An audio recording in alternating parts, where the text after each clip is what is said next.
Iya, kalau saya cek dari absennya yang nggak masuk itu Gina, Pasendria, sama Septisa ya.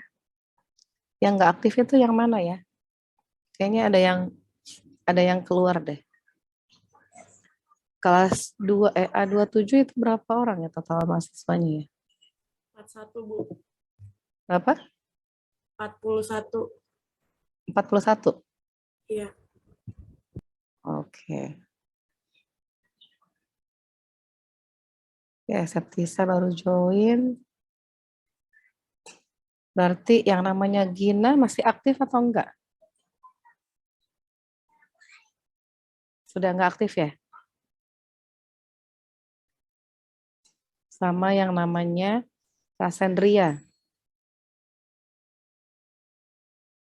Sudah enggak aktif ya dua orang ini? Oke. Baik, saya buka ya. Assalamualaikum warahmatullahi wabarakatuh. Selamat sore 2EA27. Masih siang ya, selamat siang. Ini tempat saya lagi petir dan hujan. Suara saya terdengar dengan jelas atau enggak nih?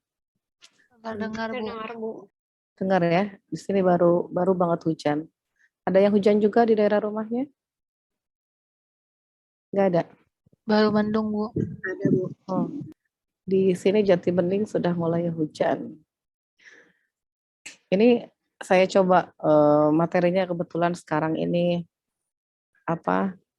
teori semua. Tapi saya tuh baru sehat, suara saya masih begini ya. Kemarin 2 hari 3 hari suara saya sempat habis, sempat hilang karena lagi nggak enak badan, dipaksa untuk mengajar 3 kelas, akhirnya benar-benar nggak ada suara. Baru sekarang nih baru muncul. Itu pun masih belum normal. Nanti kalau tiba-tiba suaranya udah mulai hilang lagi dan ditambah sekarang ada batuknya gatal banget, saya minta kalian belajar sendiri aja ya. Ini saya coba dulu nih untuk share screen. Terlihat nggak nih? Terlihat, Bu. Terlihat, Bu. Terlihat ya.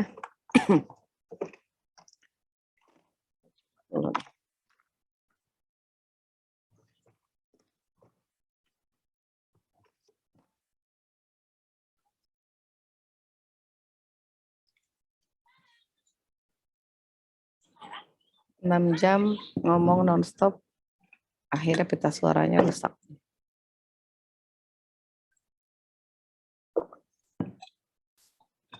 Karena waktu saya ngajar itu, saya lupa nggak bawa minum, jadi tenggorokan kering.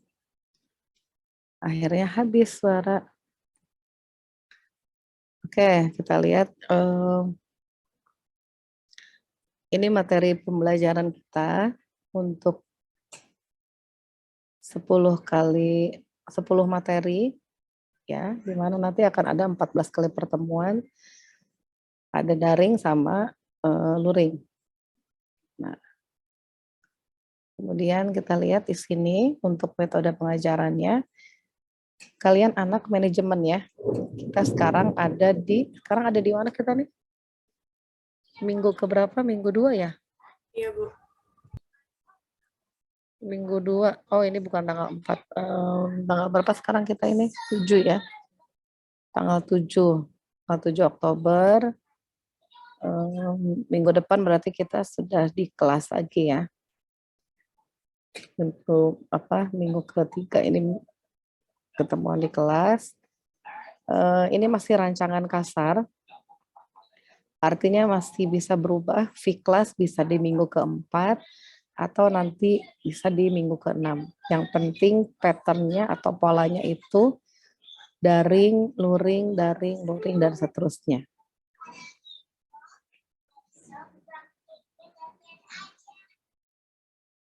Oke. Nah, sekarang kita masuk apa sih akuntansi biaya dan pengertian biaya. Nah, kalau nama akuntansi biaya mungkin kalian baru pertama kali mendengar ya. Nah, tetapi kalau dengan istilah akuntansi keuangan dan akuntansi manajemen mungkin sudah pernah mendengar. Karena kalau kita lihat pembagian dari akuntansi itu memang hanya ada dua, akuntansi keuangan sama akuntansi manajemen. Nah, bedanya apa? Bedanya banyak. Yang sama hanya ada dua ini. Yang pertama, sama-sama menghasilkan informasi kuantitatif, yaitu berupa laporan keuangan. Ada yang tahu laporan keuangan ini ada berapa jenis? Coba. Regita, ada berapa jenis? Sebutkan satu aja dulu.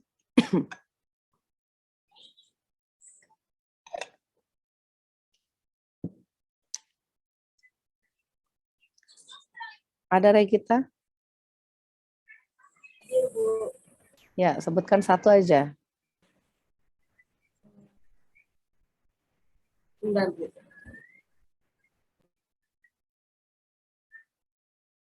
Atau ada yang mau memberikan? Regina nih kenapa nih Regina? Laporan Menulis laba rugi. laporan laba rugi. Oke, good. Kalau Regina, mana Regina? Regina sepertinya ingin menjawab. Ada Regina?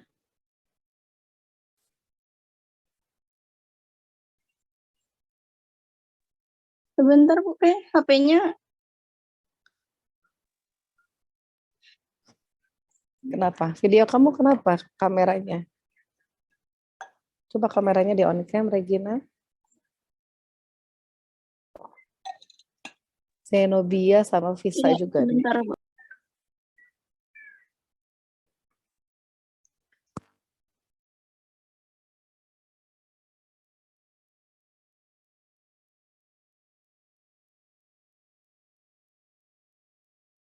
Oke, sambil menunggu mungkin Visa bisa bantu Visa. Selain laporan laba rugi apa? Udah ada belum gambarnya? Udah. Siapa? Regina ya? Ya, sudah. Ayo, satu Regina, satu Visa. Laporan keuangan selain laporan laba rugi itu apa? Neraca. Baca, oke. Visa?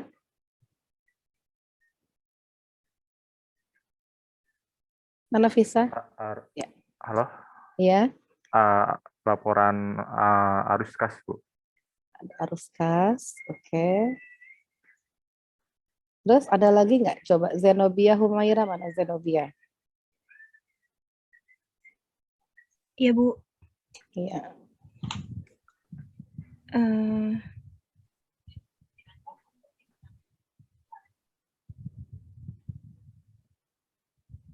Kamera kamu kenapa Zenobia? Laba Bu. Kameranya mana nih? Sebentar Bu. Atau mungkin kamu bilang cuma 3, nggak apa-apa. Menurut kamu gimana? Laporan keuangan? Apakah Laporan saldo laba Bu. saldo laba? Saldo laba itu apa?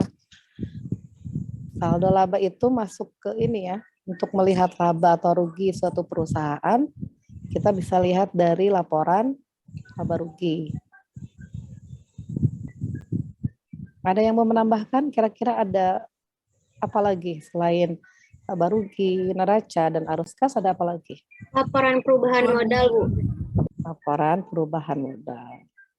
Oke, sekarang kita perhatikan ya. Yang terkenal ini biasanya ada 4. Nah, namun ada beberapa penggantian istilah. Untuk neraca sekarang diganti menjadi laporan posisi keuangan. Ya. Jadi sekarang istilah neraca diganti menjadi laporan posisi keuangan. Kemudian laporan laba rugi ditambah satu kata yaitu menjadi laporan laba rugi komprehensif. Tahu ya arti komprehensif? Komprehensif itu artinya menyeluruh. Jadi seluruh pendapatan dan juga seluruh biaya atau expense ini dicantumkan di dalam laporan laba rugi ini. Oke. Nah, kemudian ada satu lagi namanya catatan atas laporan keuangan. Catatan ini bersifat opsional, bisa kita tambahkan, bisa juga tidak. Ya. Nah, jadi ada berapa nih? 1, 2, 3, 4, 5. Ada 5 laporan keuangan. Di mana masing-masing laporan ini ada ditujukan buat siapa sih laporan keuangan itu? Laporan keuangan itu ditujukan untuk dua pihak. Yang pertama pihak eksternal dan pihak internal. Pihak eksternal berarti kan luar ya. Kalau in berarti di dalam. Nah, yang pihak eksternal, ada yang pernah melihat laporan keuangan yang dipublish di koran ataupun di website resmi? Ada yang pernah lihat?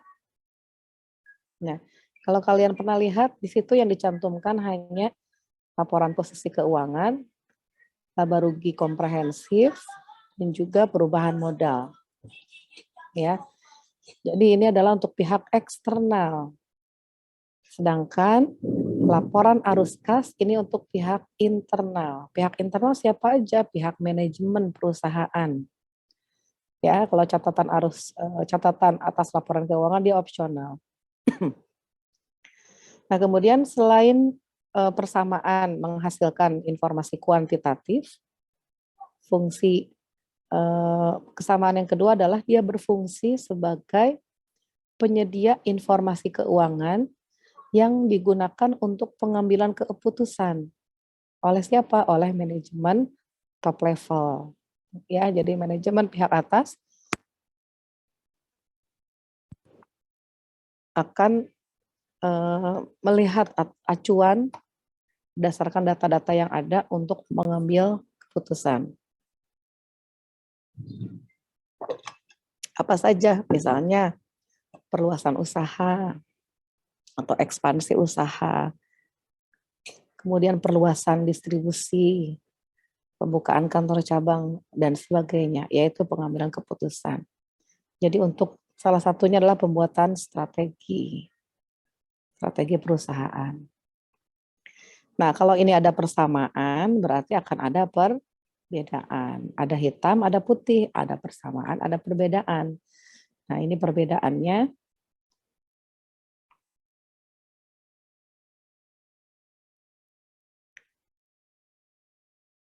Oke, kita lihat. Perbedaannya apa saja? Yang pertama, kita lihat ya, ada 8 ya. Ada 8 perbedaan. Pertama, dari segi pemakai utama. Tadi sudah saya jelaskan kalau akuntansi keuangan, oh ya, laporan keuangan yang tadi dibuat ya, untuk pihak eksternal itu dibuat oleh akuntansi keuangan. Sedangkan yang internal tadi, yang manajemen, dia untuk pihak internal. Oke. Nah, kemudian lingkup informasinya, kalau akuntansi keuangan, dia untuk perusahaan secara keseluruhan. Sedangkan kalau akuntansi manajemen, dia hanya untuk bagian dari perusahaan. Misalnya, divisi produksi, membutuhkan data-data produksi. Jadi, departemen A butuh data-data dari yang diperlukan untuk departemen A dan sebagainya. Jadi, perbagian. Kemudian kalau fokus informasi, kalau akuntansi keuangan ini berdasarkan orientasi masa lalu, jadi berdasarkan data-data historis. Sedangkan kalau akuntansi manajemen dia untuk orientasi masa yang akan datang. Ya. Kalau kita melakukan transaksi berarti kan sudah lewat ya. Namanya transaksi sudah terjadi, sudah lewat. Berarti dia merupakan orientasi masa lalu, historis. Nah, tapi kalau orientasi masa depan, ini contohnya budgeting, penganggaran. Nah, namanya penganggaran berarti kan masih proyeksi, masih perencanaan. Oleh sebab itu dia merupakan bagian dari akuntansi manajemen, budgeting ini. Ya, itu contoh untuk orientasi masa depan, yaitu budgeting. Kemudian kriteria bagi informasi, kalau akuntansi keuangan, gerak-geriknya itu terbatas. Karena apa? dia dibatasi oleh prinsip akuntansi yang berlaku umum. Atau mungkin dibatasi juga dengan yang namanya PSAK. Ya, mau membuat tentang aset tidak bisa sembarangan, harus lihat PSAK aset tentang tentang aset ini bagaimana perlakuannya. Jadi lebih kaku. Sedangkan kalau akuntansi manajemen, dia tidak ada batasan, fleksibel, tidak diatur oleh aturan manapun. Ya, selama tidak melanggar etika yang pasti, dan untuk kebaikan bersama dia boleh-boleh saja. Nah, kemudian kalau untuk disiplin sumbernya, kalau akuntansi keuangan dia diambil dari ilmu ekonomi, baik makro maupun mikro, itu menjadi acuan akuntansi keuangan. Sedangkan kalau akuntansi manajemen bukan hanya ilmu ekonomi, tapi ditambah dengan psikologi sosial. Contohnya, motivasi karyawan. Kalau motivasi karyawan, salah satunya adalah dengan memberikan insentif misalnya, atau bonus. Ya, nanti kalian nih, tingkat 3 akan membuat penulisan ilmiah. Pengaruh bonus terhadap kinerja karyawan misalnya. Bisa. Dan itu berpengaruh signifikan. Itulah yang disebut psikologi sosial.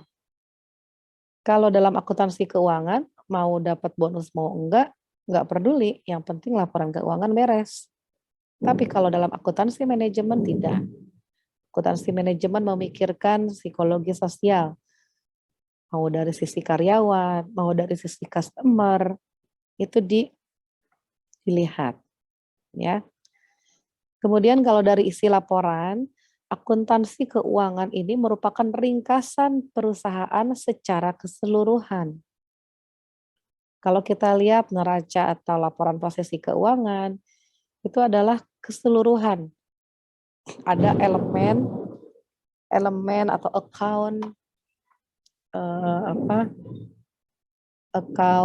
aktiva, ada kas, ada persediaan. Sudah, hanya itu saja. Hanya ringkasan, persediaan nilainya 10 juta, ya udah hanya 10 juta. Tapi nggak dikasih tahu persediaannya apa aja. Kas berasal dari mana nggak dikasih tahu, hanya kas saja. Gitu ya. Tapi kalau akuntansi manajemen dia terinci. Persediaannya ada apa aja ditulis. Sampai ke persediaan dalam proses, persediaan barang jadi, itu ada semua rinciannya, produk-produknya. Jadi beda ya, antara laporan isi laporan akuntansi keuangan hanya ringkasan, sedangkan kalau akuntansi manajemen dia terinci. Kemudian dari sisi sifat informasinya, kalau akuntansi keuangan dia harus tepat informasi. Contohnya gini, kalau akuntansi keuangan itu mengadopsi dari ilmu pasti ya, bahwa 2 tambah 2 sama dengan 4. Aktiva sama dengan pasiva. Aktiva sama dengan utang plus modal. Maka kalau aktivanya 10, maka utangnya misalnya 2, modalnya 8. Ya harus balance, ini 10, ini juga 10. Nah, jadi harus tepat. Tidak boleh ada yang berat sebelah, harus sama. Kemudian contoh lain dari ketepatan informasi, misalnya gini, kalau untuk laporan pajak itu diberikan sekitar bulan Maret. Nah, jadi sebelum akhir Maret, masing-masing bagian harus memberikan laporannya kepada bagian akuntansi pusat. Jangan lewat 1 hari dari Maret, karena sudah tidak berguna. Akhir Maret adalah batas terakhir untuk membayar dan menyetorkan laporan pajak. Nah, jadi harus tepat informasinya, harus tepat pelaporannya, karena ya bersifat mengikat. Ya. Kemudian kalau akuntansi manajemen, dia hanya berdasarkan taksiran, proyeksi. Yang namanya taksiran kan masih tebak-tebakan ya. Bisa benar, bisa enggak. Nah, nanti pasti akan ada yang namanya selisih. Kalau kita lihat yang namanya RAPBN dengan APBN pasti tidak pernah ada yang sama persis angkanya. Selisih pasti ada. Nah, nanti dianalisis. Selisihnya terlalu besar karena apa?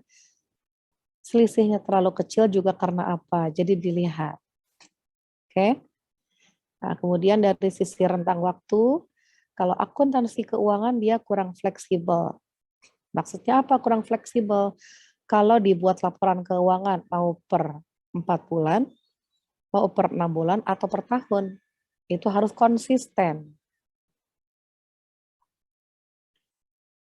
Nggak bisa kalau tahun ini mau kuartalan, tahun depan mau semesteran, tahun depannya per tahun, nggak bisa.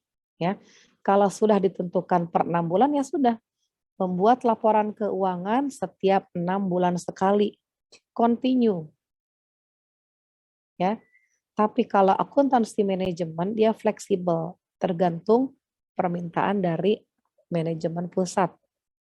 Misalnya manajemen pusat lagi butuh, saya minta data biaya, berarti harian. Atau mintanya per mingguan, atau per bulanan. Ya, jadi fleksibel. Kalau akuntansi manajemen. Oke. Nah, itulah 8 perbedaan antara akuntansi keuangan dengan akuntansi manajemen. Nah, yang membedakan si akuntansi biaya ini di mana gitu ya. Akuntansi biaya ini kita lihat dulu sejarahnya ya. Nah, sejarah akuntansi biaya dari tahun 1900-an di negara Inggris mengatakan bahwa akuntansi biaya ini untuk pihak eksternal. Kalau pihak eksternal berarti bagian dari akuntansi keuangan. Kemudian tahun 1950 berubah. Oh, AKBI ini untuk bagian internal. Bagian internal berarti akuntansi manajemen. Nah, jadi sampai sekarang itu masih ada pro dan kontra bahwa akuntansi biaya itu bisa masuk ke akuntansi keuangan, bisa masuk ke akuntansi manajemen, atau bisa berdiri sendiri, artinya di tengah-tengah. Ya.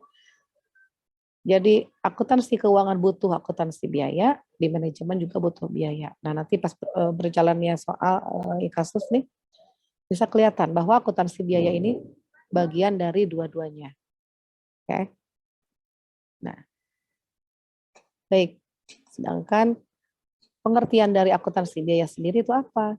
Akuntansi biaya adalah proses pencatatan, ya, segala jenis biaya dicatat, segala jenis pengeluaran dicatat, kemudian digolongkan, pencatatan tadi, transaksi tadi digolongkan. Ini masuknya ke dalam apa nih? Apakah digolongkan ke dalam bahan baku, apakah tenaga kerja, ataukah BOP, ya. Kemudian diringkas, lalu disajikan. Nah, apa yang disajikan, apa yang dicatat, apa yang digolongkan, apa yang diringkas, hanya ada satu objeknya yaitu biaya. Ya.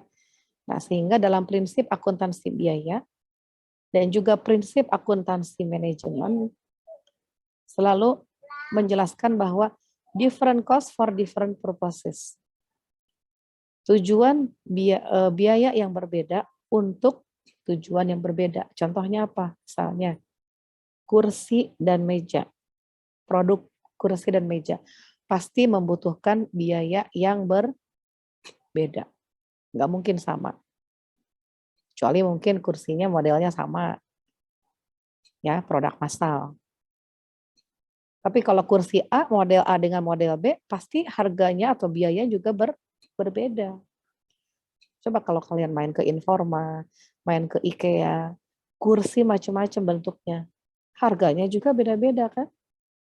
Nah, karena harga pembentuk dari masing-masing model tersebut juga berbeda. Itulah yang dimaksud dengan different cost for different Proposis. Nah, kemudian ini definisi biaya secara luas mengatakan bahwa biaya merupakan pengorbanan sumber ekonomi. Ini kalau dalam pengertian biaya secara luas di buku itu dalam satu paragraf ya. Ini udah di split. Jadi dia mengatakan biaya adalah pengorbanan sumber ekonomi yang dapat diukur dengan satuan uang, baik yang telah terjadi atau yang secara potensial akan terjadi, dan pengorbanan tersebut untuk tujuan tertentu. Jadi setelah di split ada 4 elemen ini. Nah, ini pengertian secara luas. Sekarang ada contoh.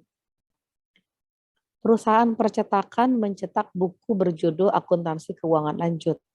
Untuk itu, perusahaan memakai 2.000 rim kertas HVS 70 gram dengan harga Rp3.000 per rim. Nah, jelaskan berdasarkan definisi biaya yang tadi, yang ini ya. Yang pertama apa? Biaya merupakan pengorbanan sumber ekonomi. Dari soal ini kira-kira yang manakah pengorbanan sumber ekonominya? Ya, ada yang tahu? Bu Tiara? Kira-kira pengorbanan sumber ekonominya yang mana, Bu Tiara?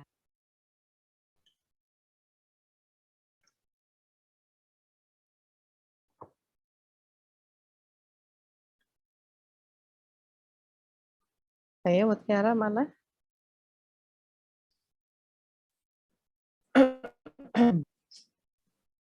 Iya, Bu. Kira yang mana tuh? Yang perusahaan percetakan mencetak buku. Mencetak buku. Oke. Ada yang berpendapat lain? Sekarang kita lihat pengorbanan sumber ekonomi. Ya, apa sih yang dikorbankan untuk nasi soalnya? Ini dia. Apa yang dikorbankan untuk membuat buku akuntansi keuangan lanjut? Apa yang dikorbankan? Memakai kertas. Iya, bukan, Bu? 70 gram, 2.000 rim. Ya, yang dikorbankan adalah kertas kan? Nah, kenapa kertas? Karena kertas ini adalah sesuatu yang unik. Kertas kan dari pohon ya. Nah, kertas ini adalah yang dikorbankan untuk membuat buku. Kertas merupakan sumber ekonomi. Ya. Jadi yang pertama sudah terpenuhi.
Kok jadi host sih? Gak apa-apa, Mar. Jadi gue yang ngajar. Lu gantiin dah.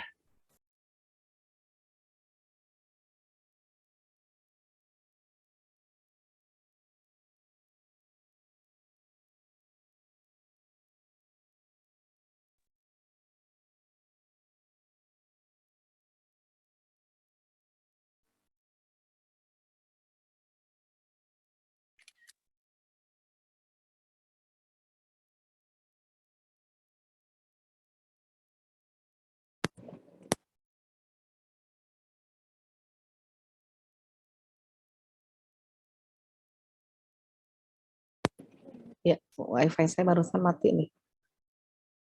Sudah jelas lagi ya? Jadi kalau lagi hujan besar wifi itu biasanya nggak kuat ya. Oke, kita lanjut ya.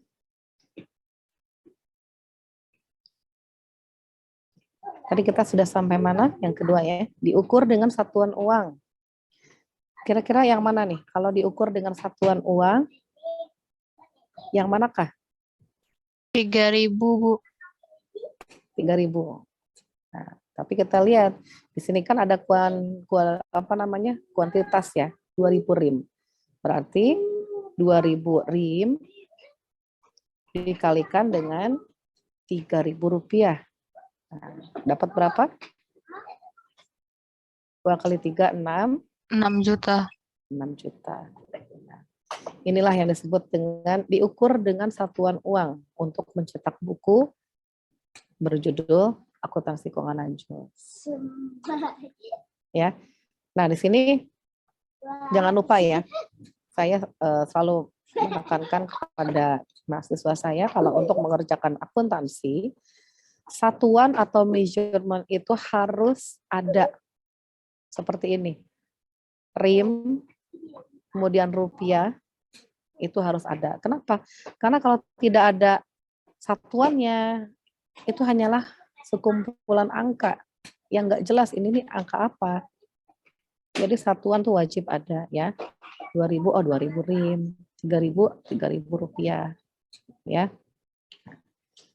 Kemudian yang ketiga, yang telah terjadi atau yang secara potensial akan terjadi. Kira-kira ini telah terjadi atau belum? Belum, Bu. Belum? Sini ada tulisan mencetak. Berarti sudah terjadi, ya. Sudah terjadi. Berarti dia bisa dikatakan sebagai biaya. Terakhir, pengorbanan tersebut untuk tujuan tertentu. Untuk apa sih? Mencetak buku, Bu. Mencetak buku. Ya, untuk mencetak buku akuntansi keuangan lanjut. Ya. Sebentar.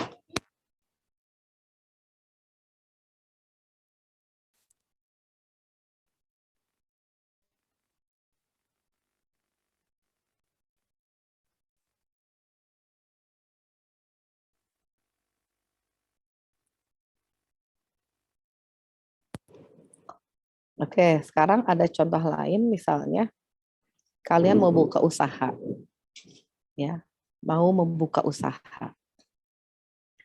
Kalian butuh kartu nama. Kalian mau bikin tuh kartu nama 50.000 misalnya.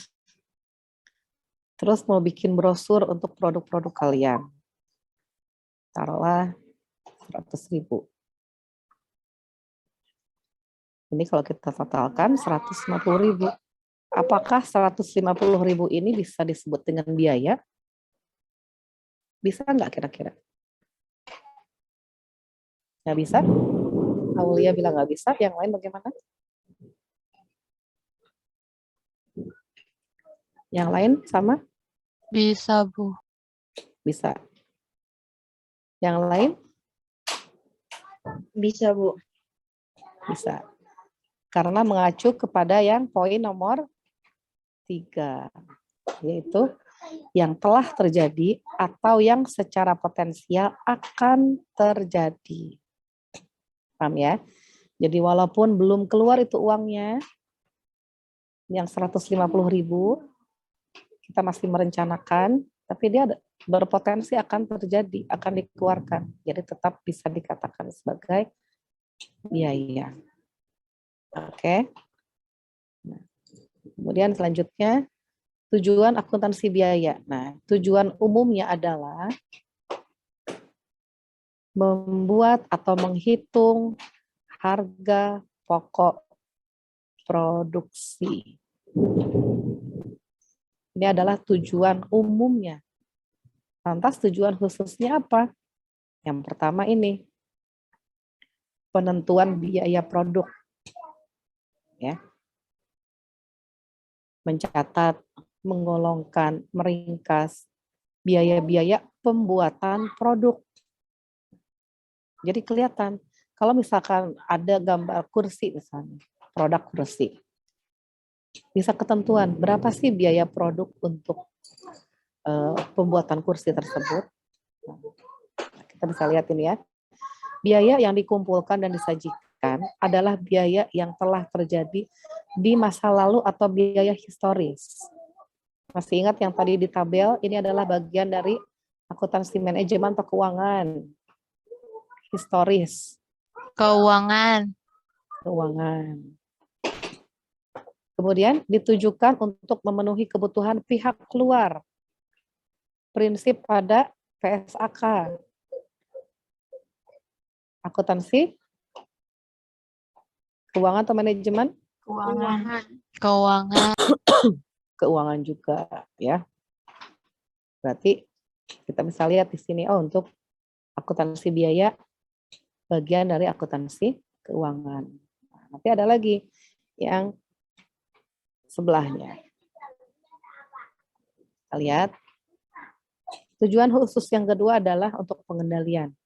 Nah, ya, pengendalian berarti kan untuk memantau, menganalisis. Nanti seperti saya yang bilang tadi,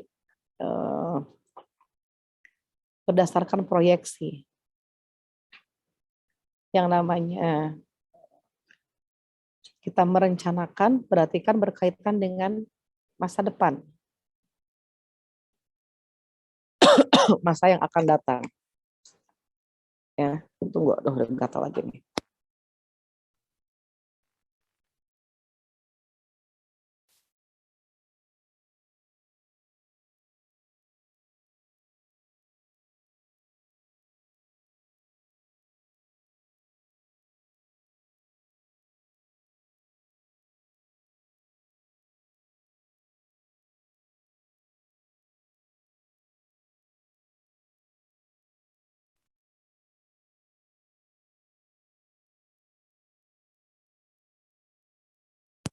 Oke, lanjut lagi ya. Sepertinya sebentar lagi nggak kuat, suaranya udah mulai agak hilang lagi. Yang namanya pengendalian berarti kan akan ada selisih ya. Seperti yang tadi saya bilang, ada rencana RAPBN dengan APBN. Nggak mungkin nilainya sama, pasti ada yang berbeda. Nah, nilai yang berbeda itu kan disebut dengan selisih. Dicari tahu. Oh, kok selisihnya gede ya, dari mana?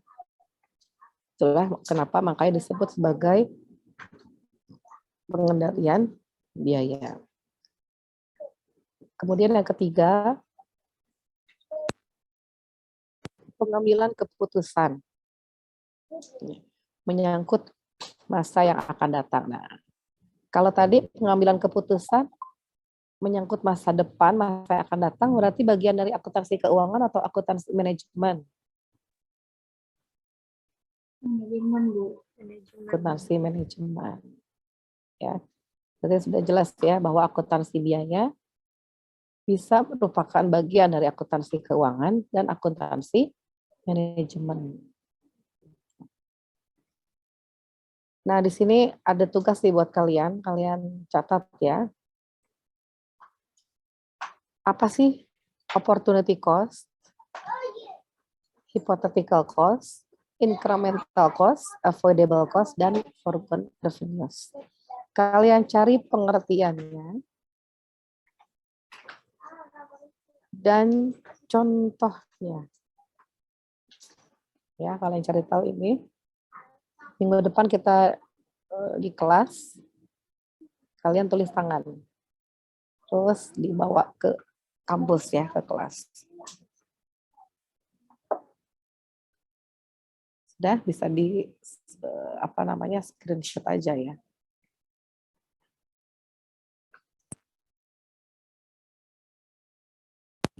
Sudah di screenshot, di foto ini. Berikutnya kita masuk ke klasifikasi biaya atau penggolongan biaya. Nah, yang pertama, biaya itu digolongkan menurut objek pengeluarannya. Kalau ada sebuah kursi, misalnya ya, ini sebuah kursi, ceritanya ini kursi, biaya apa saja yang terbentuk untuk menghasilkan kursi ini. Ada bahan baku, tenaga kerja, bahan bakunya apa saja dirinci, kayu, besi, paku, cat, dan sebagainya. Nah, itu adalah biaya menurut objek pengeluarannya. Nah, kalau dari contoh ini, perusahaan kertas. Perusahaan kertas ini, biaya yang dikeluarkan adalah ini, ya, bahan bakunya, gajinya, ada soda, ada depresiasi, dan sebagainya. Ya, ingat ke filosofi yang tadi, different cost for different purposes. Nah, saya lupa tadi belum menjelaskan yang namanya cost dengan expense. Klasifikasi biaya secara arti luas kan tadi, mana ya, coba. Nah, ini kan secara luas. Kalau ada luas berarti ada sempitnya kan? Kalau dalam artian sempit, biaya merupakan pengorbanan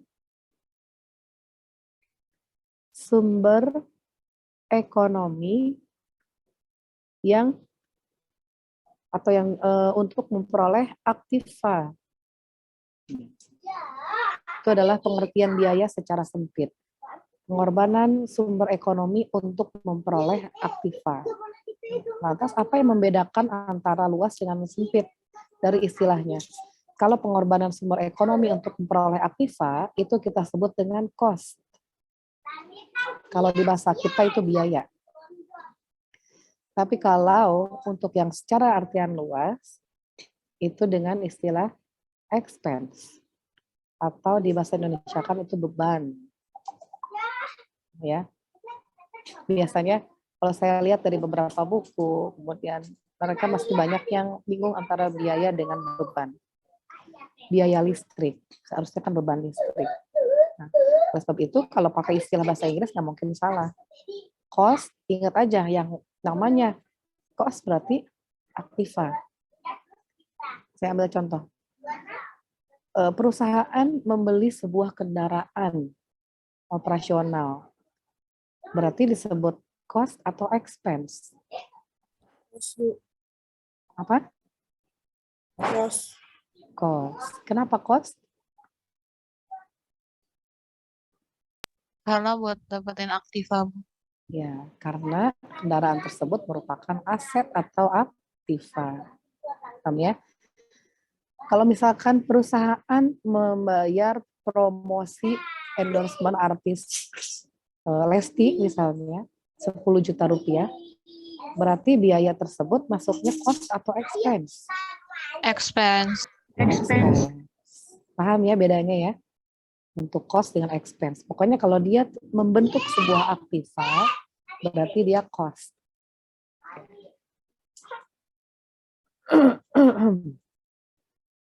Nah, sekarang ini.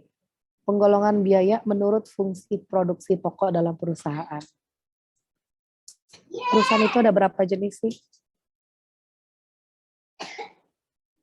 Ada yang tahu? 2, Bu. Gua Apa aja? Barang dan jasa. Perusahaan barang atau perusahaan jasa? Iya. Ada yang berpendapat lain?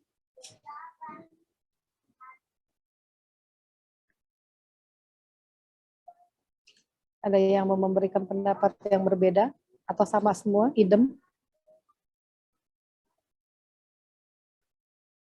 Oke, kita lihat. Untuk yang barang ini maksudnya mungkin outputnya adalah produk atau barang gitu ya.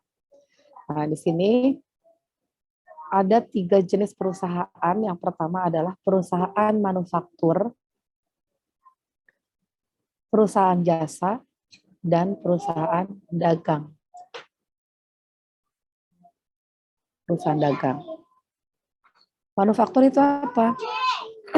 Perusahaan manufaktur adalah perusahaan yang mengolah bahan mentah atau bahan baku menjadi barang jadi yang siap untuk dijual.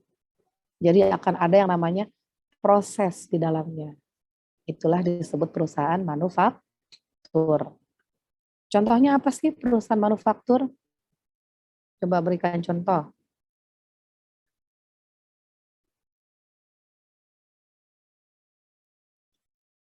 Ana Zanetti. Contoh perusahaan manufaktur apa, Ana?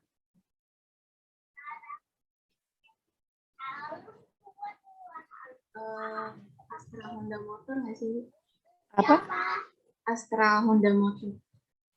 Astra Honda Motor. Oke, kalau Astra Honda Motor, bisakah disebut perusahaan manufaktur? Kalau mereka membuat produknya sendiri, iya. Tapi kalau Astra itu lebih ke perakitan ya. Lebih ke perakitan. Tapi kalau bahan bakunya seperti skrupnya, dashboard, dan sebagainya mereka buat sendiri, mereka bisa dikatakan manufaktur. Tapi kalau tidak membuat produknya sendiri, artinya mengambil dari perusahaan yang lain, jadi dia hanya assembling saja. Berarti bukan manufaktur.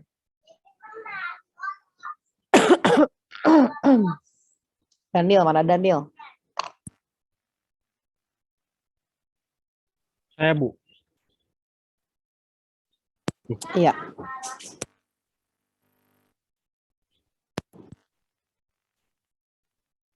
Contohnya, Bu. Ya, contoh perusahaan manufaktur. Nestle, Bu. Bisa nggak? Nestle. Nestle tuh bikin apa? Habis itu Nestle tuh Quaker Oat gitu. Bikin oatmeal. Iya, oatmeal. Susu ya. Iya. Bikin susu. Bisa.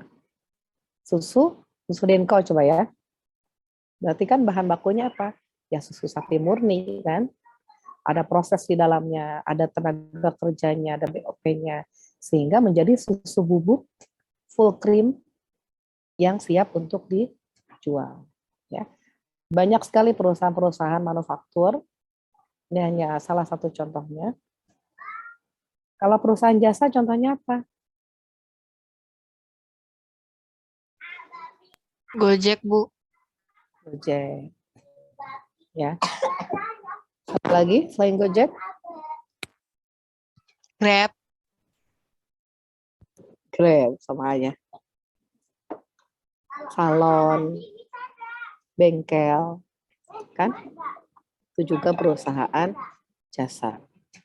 Kalau perusahaan dagang, contohnya toko-toko ya, warung-warung, kelontong, itu kan perusahaan dagang.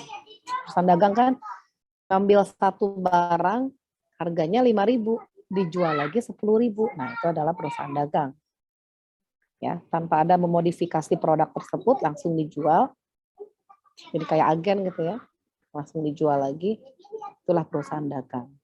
Nah, sekarang kita kalau akuntansi biaya lebih cenderung untuk perusahaan manufaktur. Kenapa? Karena dalam akuntansi biaya itu dihitung bagaimana cara atau biaya yang dikeluarkan dalam proses produksi tersebut. Ya. Kita lihat.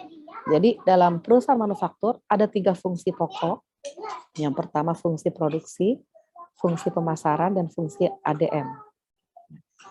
Sehingga berdasarkan 3 fungsi pokok inilah, maka biaya pun dikelompokkan menjadi 3. Yang pertama biaya produksi. Yang namanya biaya produksi pasti terdiri dari 3 serangkai. Yang pertama adalah bahan baku, biaya tenaga kerja langsung, dan BOP. Inilah yang bagian dari akuntansi biaya. Ya, laporan, apa sih output dari akuntansi biaya? Output dari akuntansi biaya adalah laporan biaya. Ya, laporan biaya ini nggak dipublish keluar. Ini untuk manajemen. Kemudian ada biaya pemasaran, kemudian ada biaya administrasi dan umum. Biaya administrasi dan umum ini adalah biaya selain biaya produksi dan biaya pemasaran. Contohnya apa? Beli peralatan kantor, perlengkapan kantor, dan sebagainya. Ya. Kemudian ada lagi penggolongan biaya menurut hubungan biaya dengan sesuatu yang dibiayai. Ada biaya langsung dan biaya tidak langsung. Nah, biaya langsung ada bahan baku. Tidak langsungnya ada yang namanya bahan baku tidak langsung disebut sebagai bahan penolong atau bahan pembantu. Ya, di beberapa buku ada yang menyebutnya penolong atau pembantu sama aja. Saya ambil contoh kalau bahan baku. Kalau produknya itu adalah bakso. Kira-kira bahan bakunya apa aja? Daging, terigu, Daging, terus telur, sama bumbu kan? Nah, tapi kalian jangan sampai salah. Yang namanya bahan baku adalah mayoritas. Jadi bahan baku untuk membuat bakso adalah daging. Hanya daging. Lantas yang ini adalah apa? Ini adalah bahan baku tidak langsung atau disebut sebagai bahan penolong. Nah, ini. Paham ya? Jadi jangan sampai salah. Walaupun kita bikin bakso tanpa bumbu ya nggak enak rasanya. Tanpa terigu, tanpa telur nggak jadi gitu ya. Tapi tetap mereka dikelompokkan sebagai bahan baku tidak langsung atau disebutnya bahan penolong. Paham ya? Atau kalau bikin kursi, kira-kira bahan bakunya apa kalau kursi itu? Kayu. kayu, Kayu. Catnya, tinernya, paku, dan sebagainya itu adalah bahan penolong atau bahan baku tidak langsung. Ya, paham ya? Jangan sampai salah. Kemudian dalam hubungannya dengan departemen, biaya dibagi menjadi 2. Nah, kalau untuk akuntansi biaya atau perusahaan manufaktur, ada beberapa perusahaan yang terdiri dari beberapa departemen. Jadi tidak hanya satu, misalnya departemen produksi, kemudian departemen pengemasan. Nah, berarti ada 2 departemen, ya.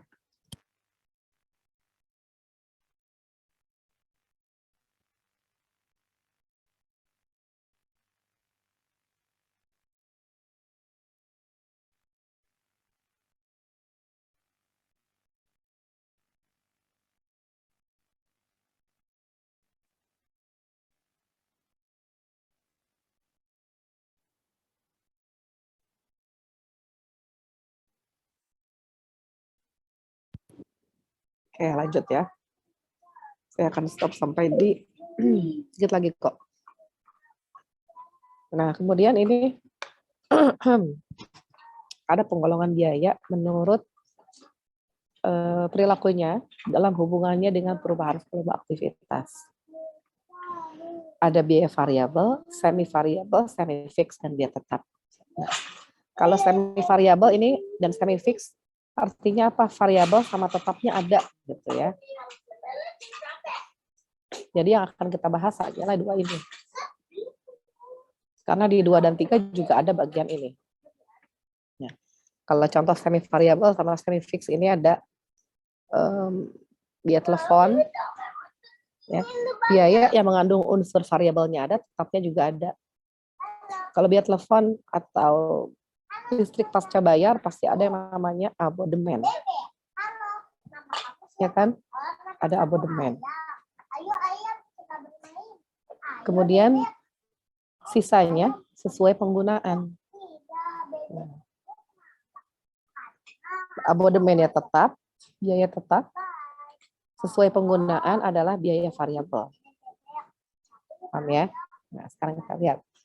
Biaya variabel. Biaya variabel adalah biaya yang berubah-ubah secara proporsional sesuai dengan jumlah produksi atau volume aktivitas. Contohnya, kalian produk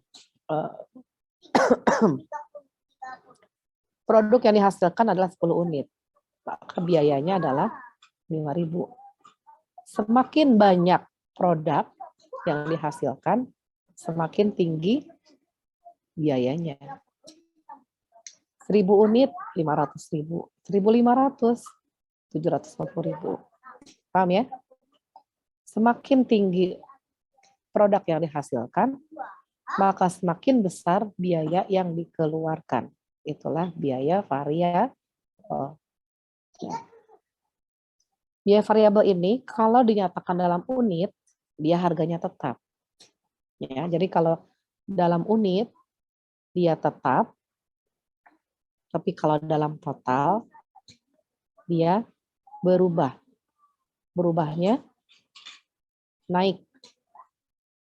Kalau kita gambar grafik seperti ini, ya naik terus seiring bertambahnya produksi. Tapi kalau dia per unit, dia flat. Paham ya? Kemudian yang kedua adalah tetap. Biaya tetap artinya biaya yang tetap dikeluarkan, nominalnya tetap, tanpa terpengaruh dengan volume produksi atau volume aktivitas. Jadi tidak peduli mau banyak, mau sedikit produk yang dihasilkan, maka biayanya juga tetap segitu. Contohnya apa? Biaya sewa. Kalau biaya variabel contohnya itu bahan baku ya. Contohnya bahan baku seperti tadi. Mau bikin bakso 100 porsi, butuh dagingnya 2 kilo. Tapi kalau mau 1.000 porsi, daging yang dibutuhkan adalah 100 kilo misalnya. Jadi lebih banyak. Nah, kalau biaya tetap contohnya biaya sewa.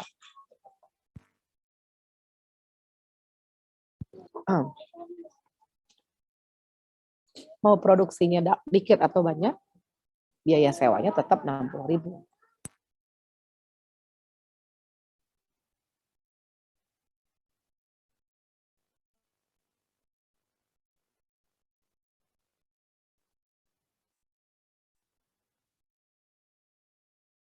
Oke. Nah, kalau yang tetap ini kebalikan dari variabel, kalau per unitnya dia berubahnya turun, sedangkan kalau totalnya dia tetap. Ya. Ini teori-teori ini biasanya sih keluar pas di ujian utama ya. Kalau di UTS saya nggak keluarin teori, pastinya perhitungan. Tapi kalau untuk pengertian, persamaan, perbedaan, akuntansi, definisi, kemudian seperti ini, itu pasti di ujian utamanya keluar. Karena ujian utama itu kan soalnya banyak ya. Bisa 50, bisa 70, bahkan bisa 100 ya. Nanti kalau digrafikan seperti ini, dia tetap itu flat, dikeluarkan setiap bulan. Kalau dibikin per unit ya, berubah, decrease, menurun. Paham ya? Contoh lain dia tetap apa saja? Pokoknya biaya yang dikeluarkan rutin setiap bulan, nominalnya sama. Biaya gaji. Gaji juga kan naiknya lama ya, kadang 5 tahun sekali naik, kadang nggak naik-naik kan. Biaya gaji juga merupakan bagian dari biaya tetap. Kemudian terakhir, penggolongan biaya itu atas jangka waktu manfaat. Ada capital expenditure dan juga revenue expenditure.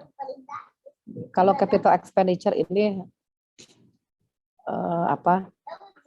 saya sebut dengan cost.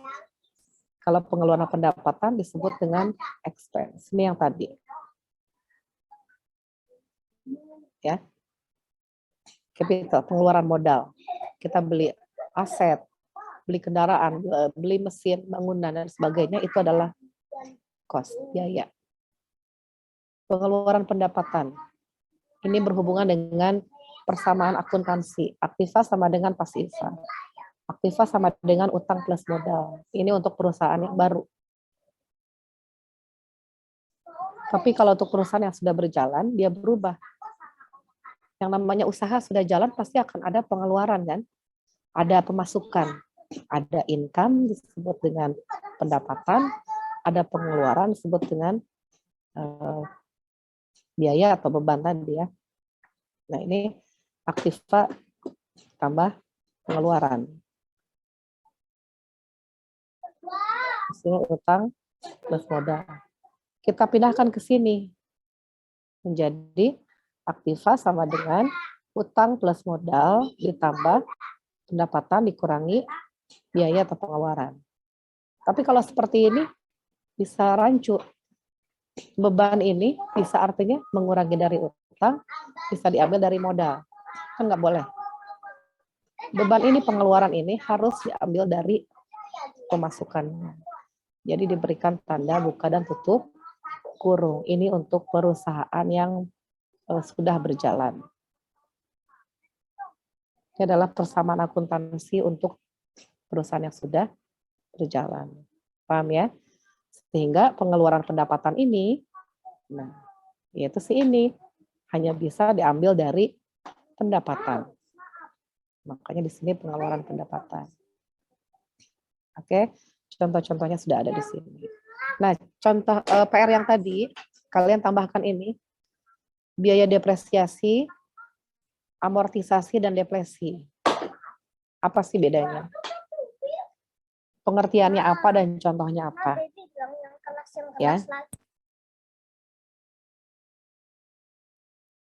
Jadi ada berapa soal tadi untuk PR-nya? 7 ya? 7 atau 8 gitu ya, ditambah dengan 3 ini. Sudah?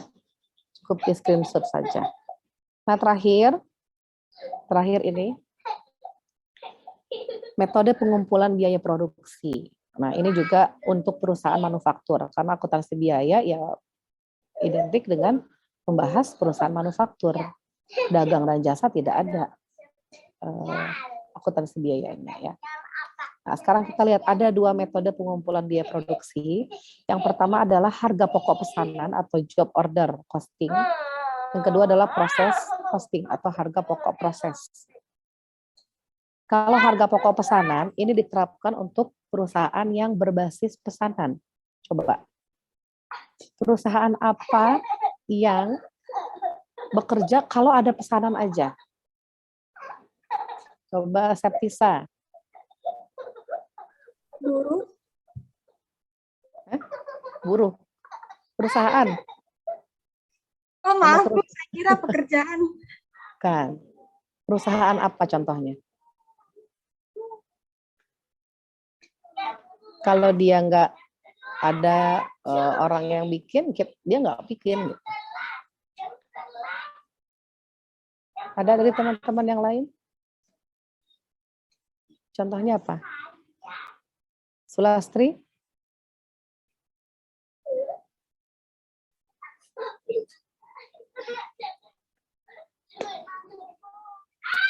Ayo.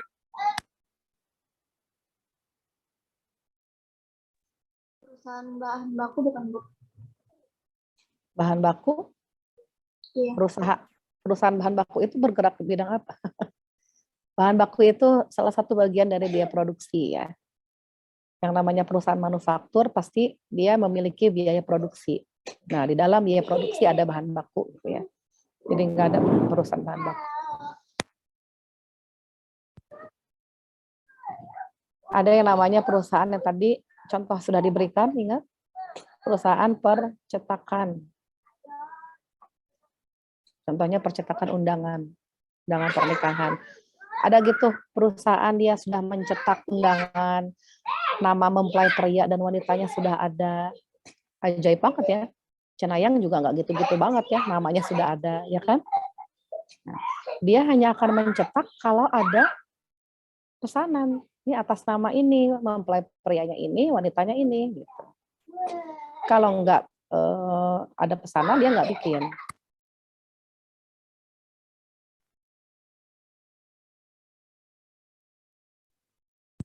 Kemudian selain perusahaan percetakan, ada lagi perusahaan furniture.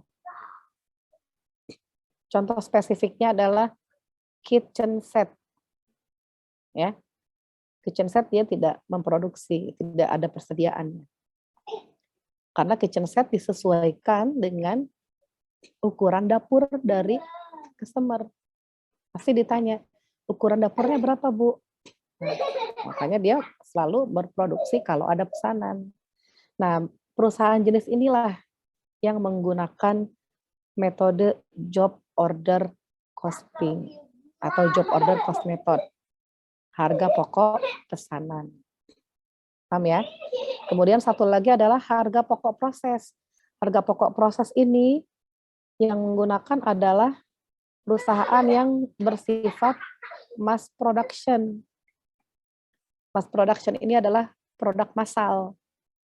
Contohnya apa? Yang produk massal? Pangesti. Iya, Bu. Contohnya apa? Perusahaan yang bikin produknya tuh massal.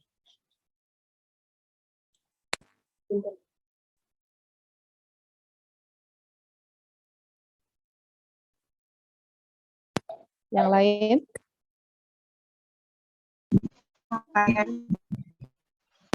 Pakaian. Kalau pakaian ya beda model, beda harga. Ya kan? Sanitizer bukan, Bu? Hand sanitizer bisa ya, ada bahan bakunya, ada prosesnya, dan dia bikinnya dalam sehari bikin 50 liter misalnya. Ada lagi? Banyak sekali ya. Ada semen, ada sabun, cat, dan sebagainya. Biasanya perusahaan mass production ini sudah menggunakan sistem ban berjalan. Kan ban berjalan, contohnya kalau semen tadi, atau sabun Lifebuoy batang. Dia sehari memproduksi 10.000 batang sabun misalnya. Sampai packingnya. Perusahaan-perusahaan jenis inilah menggunakan harga pokok proses dalam menentukan harga pokok produknya. Gitu. Ya, jadi akuntansi biaya nih, kita akan memperdalam ini nih. Jadi besok kita akan masuk ke ini, memperdalam atau menggali lebih dalam lagi tentang ini. Oke? Paham? Ini masih ada lagi sebetulnya. Hanya 4 slide lagi, cuman penjelasannya agak panjang, itu bisa minggu depan saja. Ada full costing, ada variable costing. Yang pentingnya sudah saya sampaikan, walaupun saya lagi sakit, demi kalian, biar kalian nggak ketinggalan materi, saya maksain kejar. Walaupun resikonya suara saya nanti hilang lagi.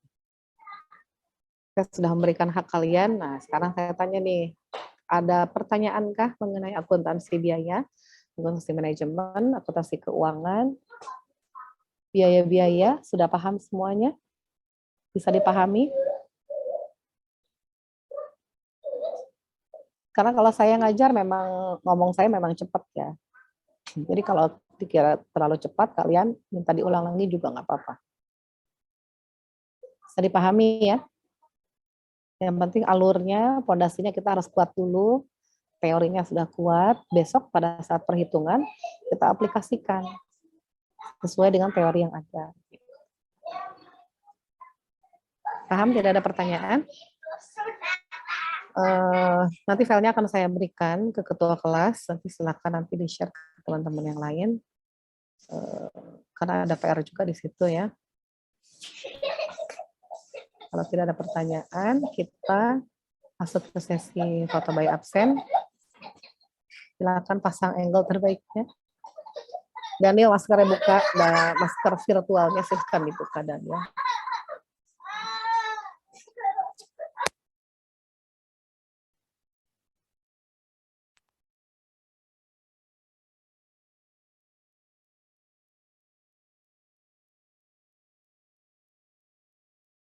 Satu, dua, tiga.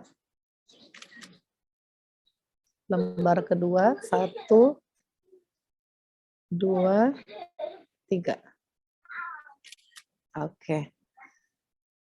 Baik, sampai jumpa minggu depan di kelas ya. Kita kuliahnya 1:30. Sekarang hampir sore itu hujan terus. Jadi jaga kesehatan ya, jangan sampai tumbang juga. Terima kasih. Assalamualaikum warahmatullahi wabarakatuh. Selamat sore. 2EA 27. Waalaikumsalam warahmatullahi wabarakatuh. Waalaikumsalam. Terima kasih, Terima kasih, Bu. Terima kasih, Bu. Cepat sembuh, Bu. Terima kasih.